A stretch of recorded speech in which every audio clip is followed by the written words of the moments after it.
నాకున్న కొయిన్స్ ఏందంటే ఇప్పుడు రకరకాల అంటే రిలీజియన్స్ కానీ, ఇజమ్స్ కానీ ఉంటాయి కదా! కమ్యూనిజం అని గాని, క్యాపిటలిజం అని గాని, హ్మ్. హ్మ్. సోషలిజం అని గాని, అలాగే ఇస్లాం ఇవన్నీ గాని ఏందంటే, ఈ ఐడియాస్ అంతా అంత ప్రాక్టికల్‌గా ఉన్నా లేకపోయినా గూడా వాటికంటూ ఒక గ్రూప్ ఆఫ్ ఫాలోవర్స్ ఉంటారు. వాటికి ప్రిన్సిపుల్స్ ఉంటాయి. ఇవన్నీ ఉంటాయి గదా! హ్మ్. హ్మ్. వాటిల్లో లాస్ట్ 100-200 ఇయర్స్‌లో బాగా రెసిస్టెన్స్ వచ్చింది కమ్యూనిజంకే గదా! కమ్యూనిజం అనే ఐడియానే దాదాపు చనిపోయిందని అనుకోవాలి. హ్మ్. కొన్ని ఫ్రాగ్మెంట్స్‌లో గాకుండా చనిపోయిందని అనుకోవాలి. అలాగే హ్మ్. మీరు గతం అదే రీసెంట్‌గా వచ్చిన ఇది ఆహ్, నెదర్లాండ్స్ ఎలక్షన్‌లో జూస్తే నెదర్లాండ్స్‌లో ఇప్పుడు రైట్ ఎవరైతే ఉన్నారో ఆహ్, లెఫ్ట్, రైట్ ఉంటారు గదా! ఈ రైట్ ఎవరైతే ఉన్నారో అతను లీడ్‌లో రావడం జరిగింది. అతనేమన్నారంటే ఇస్లాంని మేము రెసిస్ట్ చేస్తాము. హ్మ్. ఖురాన్స్ ఖురాన్ ఆహ్, ఆహ్, ఈ ఆహ్, మసీదులు ఇవన్నీ మేము బ్యాన్ చేస్తాం అవి ఇవి అంటున్నారు. సో, హ్మ్. అది ప్రాక్టికల్‌గా పాసిబుల్ అవుద్దా? యాహ్! యూరోప్‌లో పాసిబులేనండి. రైట్ అనేది మూవ్‌మెంట్ పెరుగుతుంది. యాహ్! యాహ్! ప్రాక్టికల్‌గా పాసిబుల్ అవుద్దా? డెఫినైట్‌లీ పాసిబుల్ అండి. ఇప్పుడు చూడండి, ఇండియాలో మైకులు పెట్టి అరుస్తారు గదా! You can't do that in many countries. అల్లాహు అక్బర్ అని చెప్పి 5 సార్లు అరుస్తారు చూసారా? కాల్ టు ప్రేయర్ చేస్తారు చూసారా? అజాన్స్. You can't do that in many countries. Okay. So, ah, మైకులు పెట్టి అరవటం అనేది మొహమ్మద్ కాలంలో లేదు గదా! మైక్ లేదు కదా! సో, కాబట్టి వీళ్ళు మధ్యలో తెచ్చుకున్నది. So, that can be banned. Okay. Then another thing is ah, public display of your prayers that can be banned. క్రైస్తవులు ఇదేంటి వాళ్ళ ప్రేయర్ మీటింగ్‌లు పబ్లిక్‌లో రోడ్ల మీద కూర్చొని చేయరు. కానీ ఈ దుర్మార్గులు వీళ్ళు ఆ దేశాలకు పోయి రోడ్ల మీద నమాజులు చేస్తుంటారు. That can be completely banned and it should be banned. Okay. ఇంకొకటి ఈ వెస్టర్న్ యూరప్ యూరప్ దేశాలు చేసిన మిస్టేక్ ఏంటి అంటే, వచ్చినోళ్ళని అసిమిలేట్ చేసుకోవడానికి వాళ్ళు ట్రై చేస్తున్నారు. కానీ వాళ్ళు అసిమిలేట్ అవ్వట్లేదండి. And they want to be with other Muslims around. So, ఇప్పుడు ఏమవుతున్నాయంటే గెట్టోయిజేషన్ అనేది ఒకటి తయారవుతుంది. ఒక పర్టిక్యులర్ ఏరియా కంప్లీట్‌గా ఆహ్, ఈ రెఫ్యూజీస్‌తో నిండిపోవటం, లేదా ఒక కాలనీలో కంప్లీట్‌గా అందరూ ఒకే వాళ్ళు ఉండిపోవటం.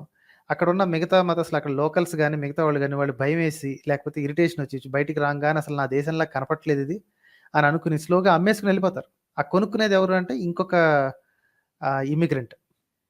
రైట్. సో, ఇప్పుడేమవుతుందంటే again that whole area has become one particular. It happened with Sikhism ఆల్సోనండి. ఇప్పుడు బర్మింఘమ్ అనేది ఉంది. ఇలా ఇది మన ఇంగ్లాండ్‌లో, రైట్? యూకేలో there are so many enclaves which became so ah, Indianised అని కూడా అనట్లేదు. It it become practically another Punjab అనుకోండి.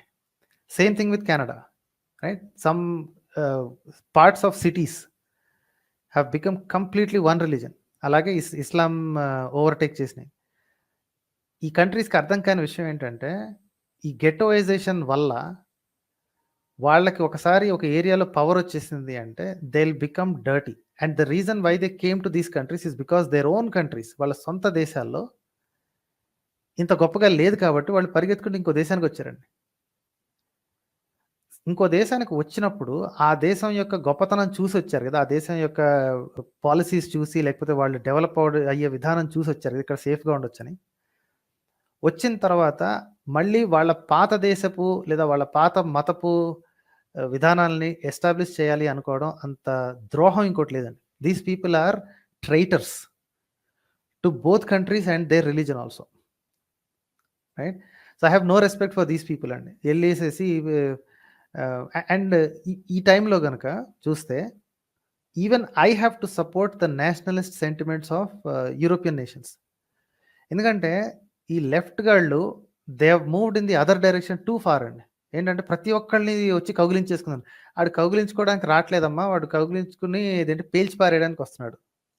ఫర్ ఎగ్జాంపుల్ ఏందంటే ఇప్పుడు ఈ క్వీర్స్ కానీ, ఎల్‌జీబీటీ వాళ్ళు గాని, ముస్లిం మైనారిటీస్‌కి సపోర్ట్ రావడం అనేది, అది ఎలా ఉందంటే చికెన్ షాప్ ముందు కోడి తొడగొట్టినట్టు ఎగ్జాక్ట్‌లీ. అట్లుంటుంది. సో అత్యంత బాధాకరమైన విషయం ఏంటంటే దే డోంట్ నో. ఈ ఈ మూర్ఖులకి, లెఫ్ట్ సైడ్ ఉండే మూర్ఖులకి దే వెంట్ టూ ఫార్ అన్న సంగతి వాళ్ళకి తెలియట్లేదండి. See people can never be one thing at all their life. అంటే జీవితాంతం నేను లెఫ్ట్ సైడే ఆలోచిస్తాను అంటే అంత మూర్ఖత్వం ఇంకోట్లేదు. You have to be balanced, issue based ఉండాలన్నమాట. ఇప్పుడు ఇమిగ్రేషన్ గురించి పెట్టినప్పుడు వచ్చిన వాళ్ళని ఫస్ట్ కంట్రోల్డ్గా రానివ్వాలి. వచ్చిన తర్వాత దే హ్యావ్ అసిమిలేటెడ్ అన్న విషయం తెలుసుకోవాలండి. అసిమిలేటెడ్ అంటే they are no longer their previous country. Okay. Plus ఆ దేశంలో ఉన్న మతాన్ని తీసుకొచ్చి ఈ దేశంలో ఎస్టాబ్లిష్ చేయాలన్నంత పిచ్చ ఉంది అంటే మరి ఆ పాత దేశానికి పోవచ్చు కదా, ఎందుకు వచ్చావు ఇక్కడికి అసలు? సో ఇట్లాంటి పిచ్చి పనులు చేయటం వల్ల, ఇట్లాంటి పిచ్చి పనులని అలౌ చేయటం వల్ల పాత ఒక్క గవర్నమెంట్స్ నిమిషం. అంటే అలా చేయాలంటే వీళ్ళకి మతం అనేది పిచ్చి పని అని తెలియాలి కదన్నా. సో దాని అర్థం ఏంటంటే ఈ డెమోక్రసీస్ అన్నీ కూడా మతాన్ని దూరంగా ఉంచేవి. పబ్లిక్ స్పేస్ నుంచి దూరంగా ఉంచటం వల్లే అవి డెవలప్ అయ్యాయి. రైట్. ఈ దేశాలు England is a little bit an exception అనుకోండి. ఇంకా వాళ్ళు రాచరికం అది ఇది పాటిస్తున్నా సరే atheism is on the rise. కానీ మతాన్ని పబ్లిక్ స్పియర్ నుంచి దూరం చేసి ప్రైవేట్ మ్యాటర్ కింద చేయటం వల్లనే ఈ దేశాలు ముందుకు జరిగాయి. అంటే ఒక నిమిషం. అంటే నేను ఏం చెప్తానంటే ఇప్పుడు అది కొంతమంది ఇప్పుడు మనలాంటి వాళ్ళకే తెలుసు, ఆర్ కొంచెం వయసు సాధించే వాళ్ళకి తెలుసు. ఫర్ ఎగ్జాంపుల్ ఐటీలోనే ఇంతమంది నేను చూస్తాను, స్వీడన్లోనే చూస్తున్నాను, డెన్మార్క్లోనే చూస్తున్నాను. ఓకేనా. రకరకాల ఐ మీన్ హిందూయిజం నుంచి ఉన్న వాళ్ళు ఉన్నారు, క్రిస్టియానిటీ నుంచి వచ్చిన ఉన్నారు, ముస్లిం నుంచి వచ్చిన కూడా ఉన్నారు. వాళ్ళకి తెలియదు కదన్నా. వాళ్ళు ఏంటంటే ఒకటి లాజికల్ థింకింగ్ అనేది వాళ్ళు చేసే వర్క్కు మాత్రమే ఇంపార్టెన్స్ ఇస్తున్నారు. లాజికల్ థింకింగ్ ఇంపార్టెన్స్ ఇవ్వట్లేదు. ఇక ఈ సోషల్ స్టడీస్ ఇవన్నీ ఉన్నాయి, ఇక్కడ హిస్టరీ ఉన్నాయి, కానీ ఇవి వాళ్ళు పట్టించుకోవట్లేదు అనమాట. ఓకేనా. ఈ కంట్రీస్ ఇలా ఉంటేనే ఈ కంట్రీస్లో ఎదిగాయి అని ఆ ఒక్క సెన్స్ కూడా వాళ్ళకి రావట్లేదు, క్యూరియాసిటీ రావట్లేదు. మేము వచ్చాము డబ్బులు వస్తున్నాయి. అందుకే ఇమ్మిగ్రేషన్తో పాటు అసిమిలేషన్ ని పట్టించుకోవట్లేదండి. ఇప్పుడు జపాన్లో ఇమ్మిగ్రేషన్ అనేది చాలా చాలా తక్కువ. ఓకే. అసలు ఆ దేశంలోకి ఇమ్మిగ్రెంట్గా వెళ్ళి సెటిల్ అవ్వటం, రెఫ్యూజీగా సెటిల్ అవ్వటం అనేది ఆల్మోస్ట్ ఇంపాసిబుల్. ఎందుకంటే they preserve their culture and they demand everybody learn there language as a must and should. Okay. You cannot escape that. Japanese culture వాళ్ళ ఎథ్నిసిటీని కాపాడుకోవాలి, అది వేరే విషయం అనుకోండి. ఈ మిగతా దేశాలన్నింటిలో కూడా ఈ రిక్వైర్మెంట్స్ ఉన్నాయి. అయితే వీళ్ళు ఏం చేస్తారంటే లాంగ్వేజ్ రిక్వైర్మెంట్స్ని ఇది బీట్ చేయడం చాలా easy. Okay. You just learn your language, you still keep that in మీ రిలీజన్ అలాగే పక్కన పెట్టుకున్నారు అనుకోండి మైండ్లో, you are not at all useful to that country.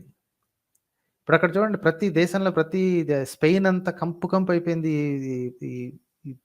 People Palestine గురించి మాట్లాడుకుంటూ రెగ్యులర్ ప్రజానీకాన్ని ఇబ్బందుల పాలు చేయటం అనమాట. వాళ్ళకి సంబంధం లేదు. ఇప్పుడు ప్యాలెస్టైన్ ఎక్కడో ఉంది, స్పెయిన్ ఎక్కడో ఉంది, వాళ్ళేమో ట్రైన్లను ఆపేస్తున్నారు. కెనడాలో టొరంటోలో ఇది ట్రాఫిక్ని ఆపేస్తున్నారు. ఓకే. ఏం చూపించాలని? ఇంకా ఇరిటేషన్ వస్తుంది కదా ఇక్కడ ఉన్న వాళ్ళకి, ఎవరే వాడు ఎవడో నాకు సంబంధం లేదు, వాళ్ళ గురించి నేనెందుకు బాధపడాలి, చేసేది గవర్నమెంట్స్ చూసుకోవాలి కదా అని. ఓకే. సరే, కనీసం ప్రతిఘటించే హక్కు, లేకపోతే the freedom of what you say protest ప్రపంచ దేశాలన్నింటిలో ఇట్లాంటి వెస్టర్న్ డెమోక్రసీస్ అన్నిట్లో ఉన్నాయి. Have a place for it కదా. Have a place for it and do your protest చేయడాన్ని ఎవరు ఆపట్లేదు. రోడ్డు మీద ఆపితే అది నన్ను ఇబ్బంది పెట్టినట్టు కదా. బట్ దీస్ పీపుల్, ఈ దేశాల నుంచి వచ్చే దుర్మార్గులు ఎవరైతే ఉంటారో, and most likely I hate to admit that these people are mostly Muslims. అండ్ ఈ మధ్య మన సిక్కులు, హిందువులు కూడా తయారయ్యారు, ప్రొటెస్టులు రోడ్ల మీదకి తీసుకొస్తున్నారు, ఇతర ప్రజానీకం యొక్క జీవితాన్ని ఇబ్బంది పెట్టుకుంటూ చేస్తున్నారు. This is disgusting for everybody అండి. ఇందుకే రైట్ గవర్నమెంట్స్ పెరుగుతున్నాయి, right leaning parties, Nationalist parties ఇందుకే పెరుగుతున్నాయి. ఇది తెలుసుకోవాల్సిన అవసరం ఉందన్నమాట. అంటే సెంట్రిస్ట్ బిహేవియర్ కానీ, లేకపోతే కొంచెం లాజికల్గా బుర్రబెట్టి ఆలోచించే బిహేవియర్ కానీ ఈ లెఫ్ట్ పార్టీస్లోనే ఉండట్లేదు అన్నమాట. అందరినీ కలుపుకుందాం అంటే ఆడు కలుపుకునే ఉద్దేశం వాడికి ఉందో లేదో చూడాలి కదా. నేషన్ ఆఫ్ ఇమిగ్రెంట్స్ అంటారు అమెరికాని. America is built on immigration, very good. వచ్చిన వాళ్ళందరూ ఒక అమెరికన్ డ్రీమ్ తోటి వచ్చారు. అందుకనే అన్ని రకాల జనాలు, అన్ని రకాల దేశాల నుంచి వచ్చిన వాళ్ళు, they made sufficient amount of money there and name there. Right. Criminals అనేవాళ్ళు అన్ని చోట్ల ఉంటారు అనుకోండి, కానీ బట్ ఎవ్రీ ఎథ్నిక్ గ్రూప్ అమెరికాకి వచ్చిన వాళ్ళందరూ they made something of them cells అనమాట. వీళ్ళు అలా వస్తున్నారా? వచ్చేవాళ్ళు ఇప్పుడు రిఫ్యూజీస్గా వచ్చేవాళ్ళు కష్టపడి వస్తున్నారా? లేకపోతే వచ్చిన తర్వాత ఏం చేస్తున్నారు? అది రివ్యూ అనేది ఉండాలి కదా. 5 years బ్యాక్ ఒకళ్ళు కొంతమంది గ్రూప్ వచ్చారండి. వాళ్ళు ఏం చేస్తున్నారు? ఇంకా పోయి అవే పనులు చేసుకుంటే అసలు దేశానికి ఉపయోగపడుతున్నారా లేదా? వాళ్ళు ఏమన్నా ఇది చేస్తున్నారా? రివ్యూ ఉండాలి కదా. అది చేయకుండా ఇష్టం వచ్చినట్టు వీళ్ళని తీసుకోవడం వల్ల యూరోపియన్ నేషన్స్ ఇప్పుడు వాళ్ళ భారం భరించలేక సస్తున్నారనమాట. ఏం చేయాలో తెలియట్లేదు వాళ్ళకి. ఇంకోటి కూడా ఏందంటే నా సొంత ఎక్స్‌పీరియన్స్ చెప్తాను. నేను హోమ్‌కి ఇన్సూరెన్స్ తీసుకున్నాను. ఇన్సూరెన్స్ తీసుకున్నప్పుడు ఏందంటే సింక్ పగిలిపోయింది యాక్సిడెంటల్‌గా. ఓకే. హ్మ్. ఆహ్, ఇక్కడ ఇన్సూరెన్స్‌కి లయబిలిటీ ఉంది. ఏందంటే హ్మ్. ఒక 1500 క్రోర్స్ మించి ఏదైనా ఉంటే ఆ మిగతా డిఫరెన్స్ మనకి మనం క్లెయిమ్ చేసుకోవచ్చు. హ్మ్. సో, ఇప్పుడు నేను వాళ్ళు ఫోన్ చేసి పలానా ఈ సింక్ పగిలింది ల్యాండ్ లార్డ్ నుంచి ఆహ్, ఆహ్, ఇది ఇన్వాయిస్ ఉంది. ఆ డిఫరెన్స్ ఇంతుందని చెప్తే నా అకౌంట్ అడిగారు. నా అకౌంట్ హ్మ్. ఇచ్చిన తర్వాత నేను రిసీట్ అప్‌లోడ్ చేయొచ్చా అంటే, లేదు నేను మిమ్మల్ని ట్రస్ట్ చేస్తున్నాను అని అన్నారనమాట. ట్రస్ట్ హ్మ్. అనే హ్మ్. దానికి వాళ్ళంత వాల్యూ ఇస్తున్నారు. ఫిన్లాండ్‌లో అయితే లయబిలిటీ 0.